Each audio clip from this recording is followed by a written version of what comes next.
Venkatraman. I'm also from Bharat Biotech. I head the international business division of the company. My name is Zachariah Joseph Clausen. I'm a lawyer and a Nigerian. I'm a promoter with Innovative Biotech Nigeria Limited. It is important to state why it is important to set up a local vaccine manufacturing.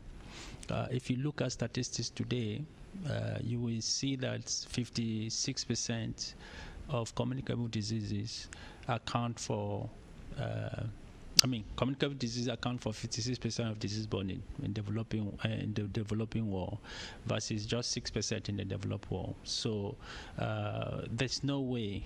Water is the number one life saver in the world, followed by vaccines. So the only way that we can prevent these diseases is through manufacturing of vaccines. So if you look at what happened this year, regarding the meningitis crisis, you saw clearly that there was a vaccine shortage. That even with the money that was budgeted, we couldn't find vaccines to buy. So that calls for a sustained local vaccine manufacturing, because, for example, the epidemiology of meningitis is well known. We know that from January to April, there's the possibility of having an outbreak. So what we ought to have done was to vaccinate people around that November, December, so that we don't lose a single life. And then again, diseases like hepatitis B, for example, the vaccine has been available since 1982. It is really unacceptable that we have 25% of our population, based on the statistics that we are reading from authorities in the country, carrying this virus, that the vaccine has been available since 1982. So again, this calls for local vaccine manufacturing. There are so many advantages which we will talk about. Now, if you look at HPV, that is a human papilloma virus that causes cervical cancer. This vaccine has been available for a couple of years now, but it's still not yet part of our vaccination program. The simple reason is because of the cost, So, and we know that the costs associated with vaccines are those of logistics, not necessarily the cost of producing the vaccines. So these are some of the reasons why it is important for us to set up a local vaccine manufacturing. If you look at the difficult vaccines to make, like HIV, malaria, TB, you find out that these diseases are predominantly in Africa, and then there's really no commercial interest for big pharmaceutical companies to venture into those vaccines, because it has no commercial value. So these vaccines basically need to be developed, championed by developing country scientists. So this is again one of the reasons why it is important to have a local vaccine manufacturer, so that whatever vaccine that you make in the lab, you should be able to produce it for clinical testing. You do the clinical trials locally, and then this is where the problem is, and then the vaccines should be tested where the problem is, and that is the way to accelerate new vaccines development. So without any doubt, there are so many advantages for producing our vaccines locally. So one of the issues that we are trying to focus on and we are trying to tackle is, how do we make sure the vaccines that we develop really reaches the populations that need it the most? And in our industry and in our company, and when we talk to other scientists, we talk about a term called global access. That means when we develop a vaccine as an Indian company, we want to make sure that that vaccine is not just available available for Indians or other Asians, but we want to make sure that it's available for all populations around the world that really want those vaccines or that really need those vaccines. And that requirement of vaccines is based on disease burden, as we say in our in epidemiology. And what is disease burden is the number of children or adults that are getting infected by a certain virus every year. In the example that I gave earlier, which is about rotavirus, rotavirus causes diarrhea in young children, and some children get severe diarrhea, nothing else happens. Some children get severe diarrhea and they have to be hospitalized for a few days, and then they get dehydrated and they have to be hydrated again, and then they can be discharged after 2 or 3 days in the hospital. And some children unfortunately die within 2 days or a day, and that in Nigeria is about 10,000 children every year. And for example, if 2 people die in a car accident, it becomes a headline news and everybody talks about it.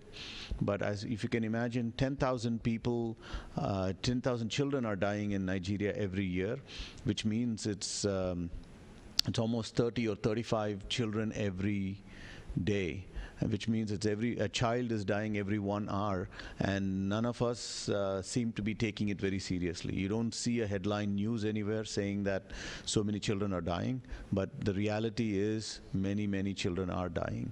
So we are here to do something about it.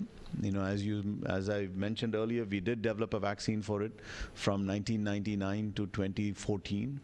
The vaccine is introduced in India and several other countries. In India, it is part of the immunization program, national immunization program.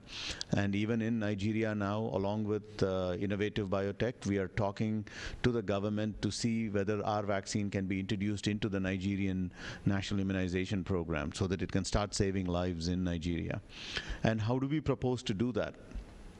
We propose to do that in partnership with Innovative Biotech, where we are planning, or we will supply the vaccine to the government of Nigeria for the first several years, and then as Innovative Biotech is established and the manufacturing facilities come online, we can transfer technology to Innovative Biotech and they can start manufacturing the product locally in Nigeria.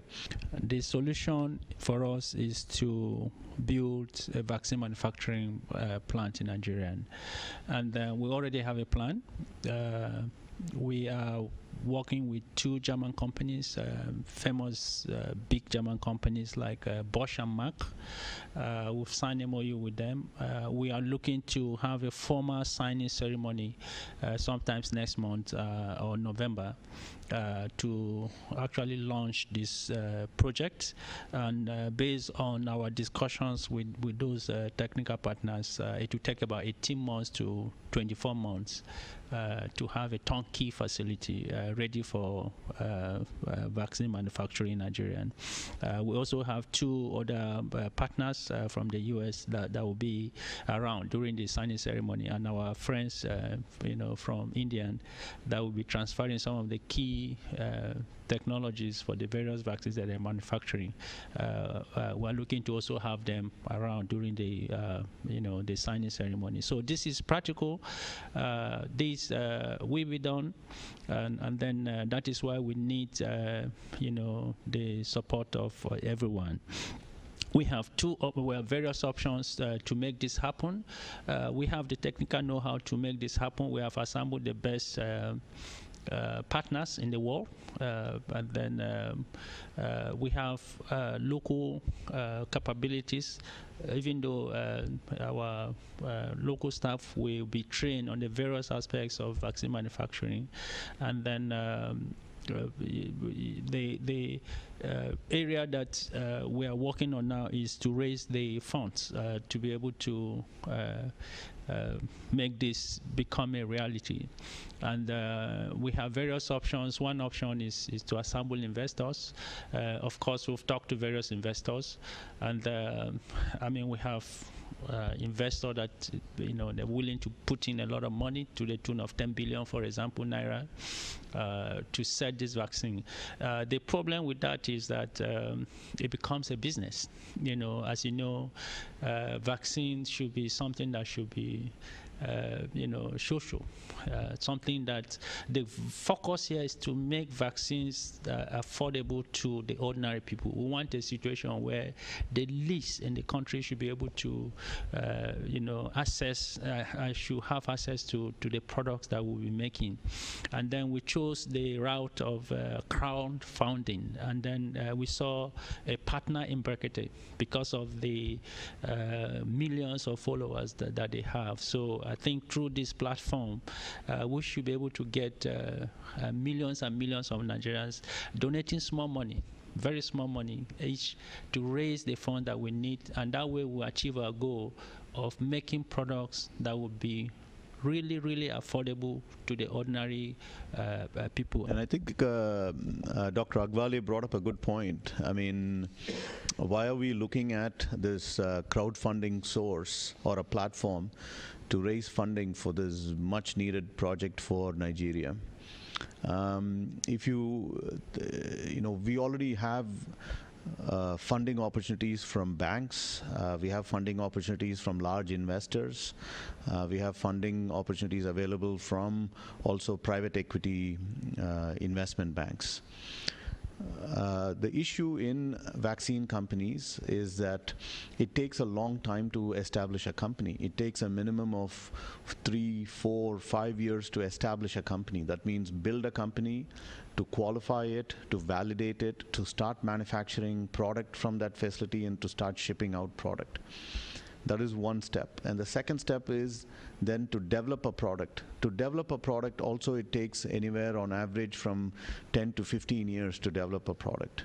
So this kind of a long timelines, many investors and banks may not be patient. When a bank or an investor invests into a company, they want returns in 2 years or 3 years timeline. But then nobody is willing to wait for 5 years or 10 years or 15 years.